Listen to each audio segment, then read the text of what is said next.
প্রাণের প্রিয় was a big hit for the first time আমার ক্যারিয়ারে।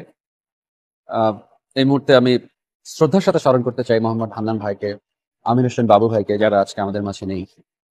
Credit goes to them. So এই ধারাবাহিকতায় হান্নান ভাই আমাকে আরেকটি ছবির জন্য সাইন করালেন। ছবিটির নাম হচ্ছে ভালোবাসি তোমায়। এটাতে আমার নায়িকা ছিল শাবনূর। এই মুহূর্তে আমার একটা গল্পের কথা মনে পড়ছে, শুটিং সময়কালীন ঘটনা। ছবিটির প্রযোজক ছিলেন মাহফুজ ভাই।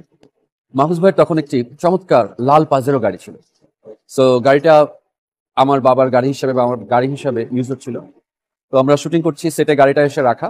ফরিদি ভাইয়ের কাছে আমার বাবা বিয়ের প্রপোজাল নিয়ে আসবে, মিষ্টি নিয়ে আসবে, ফরিদি ভাই ডিনাই করবে, এরকম কিছু রিকোয়েস্ট। তো যথারীতি আমার বাবা গাড়ি থেকে মিষ্টির প্যাকেট নিয়ে নেমেছে, ফরিদি ভাইয়ের সাথে কথাবার্তা বলেছে।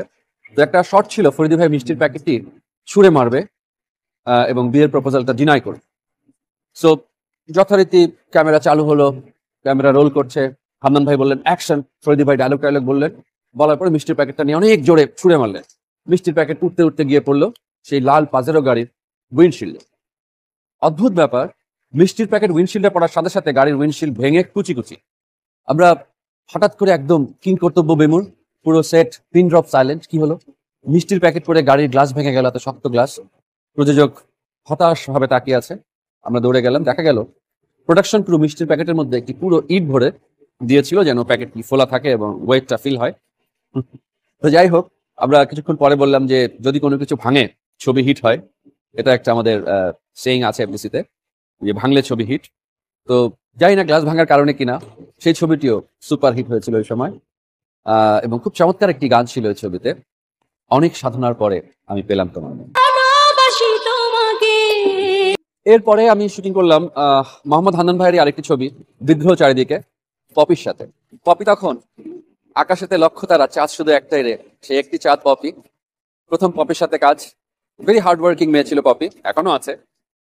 যে কোনো একটা শট চমৎকার ভাবে দেওয়ার জন্য আমি ওকে অনেক পরিশ্রম করতে দেখেছি। সো পপির সাথে প্রথম ছবিতে একটি অসাধারণ গান সৃষ্টি হয়ে গিয়েছিল। সেই অসাধারণ গানের কিছু অসাধারণ কথা চলুন আমরা দেখে আসি।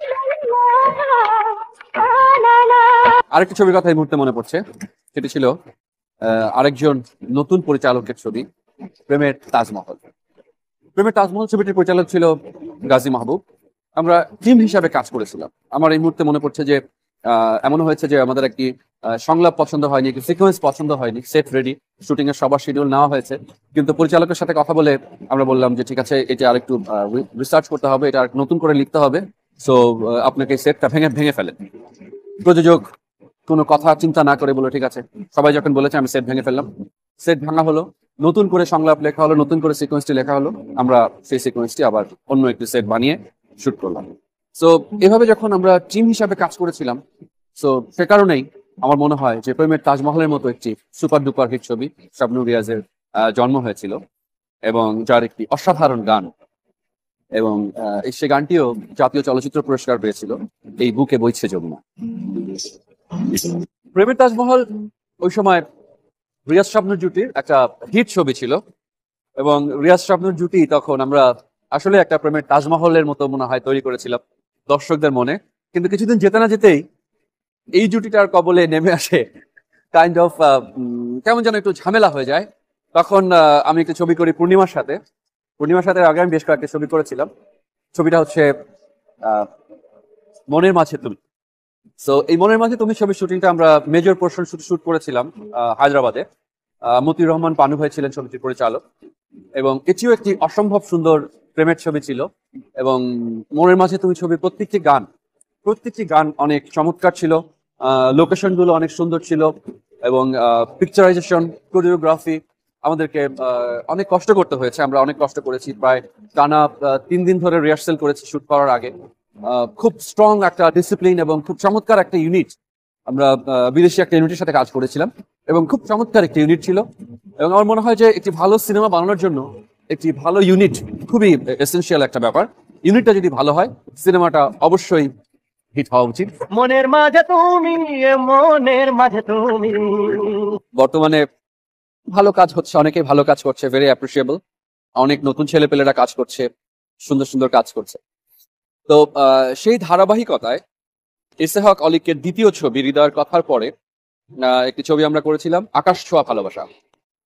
সো আকাশ ছোঁয়া ভালোবাসা ছবিটাও অনেক চমৎকার একটি গল্পের ছবি ছিল।